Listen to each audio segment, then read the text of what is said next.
Baruch Hashem, today is day number 145 of our daily study of Rambam, Sefer, HaMitzvos.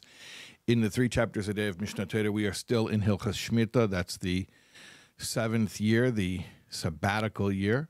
Those are chapters 6, 7, and 8 of those halachas. And corresponding to that, we have Positive Commandment 140, counting down the years to the Yovel, or in English, Jubilee year. That's the 50th year. Why 50? Because you do 7 times 7, 7 cycles of 7, 7 squared, that's 49. And then the following year, the 50th year, is the Yovel, or Jubilee year, which is sort of like a super Shemitah. It is similar to Shemitah, where the land is left fallow, it's not worked, as well as some other laws which take place specifically during that year, but we'll talk about that.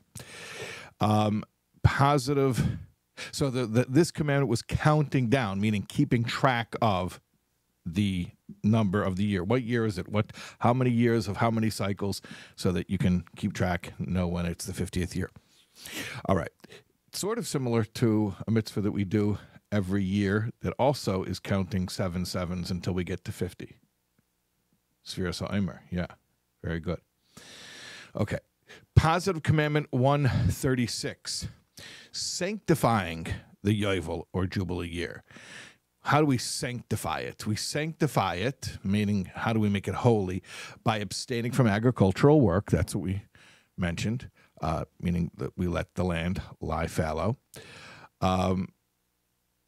And the way that mitzvah is kept is the same as the way that we do it during Shemitah. Yes, that means that in the 49th and 50th year, you can have 2 years in a row of not working the land. That's right, because on the 7th cycle of 7 years, meaning on the 49th year, that's a Shemitah year, and then the 50th year is a Yovel year. So you're going to have 2 full years of not working the land. How are we going to survive? Well, that's part of the miracle of it. Okay. Positive Commandment 137. I said that there are other laws that are applicable to the Yovel, or Jubilee year. By the way, you're catching that Jubilee is just a Anglicization of Yovel.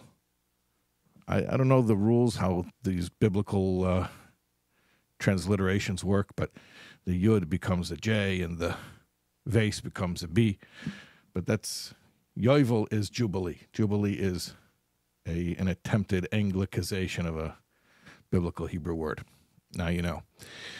Okay, so Positive Commandment 137. I said that there are other things that happen in the Yovel year, aside from allowing the land to lie fallow. So here's another thing.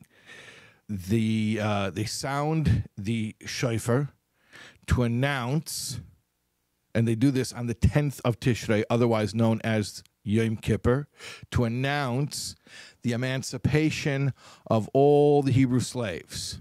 And that is described in a verse in Vayikra Chof Hey Tes, that's Leviticus 25:9, where it says, V'avarta shofar, you should proclaim with a shofar, a ram's horn blast, trua, a sound, a blast. B'chodesh Hashvi, the 7th month, Tishrei. Be'oser l'chodesh, on the 10th day of the month. B'yom Kippurim, which is the Day of Atonement. Ta'viru shofar b'chol artzchem, there shall be a sound of a shofar throughout your land. And the next verse says, V'kedashtem es shnasa chamishim shona, you shall sanctify the 50th year. Ukarosem droir ba'aretz, and you shall proclaim freedom for the land, throughout the land. You know this word? Ukarosem droir ba'aretz. You should proclaim freedom throughout the land. You know where that verse is written?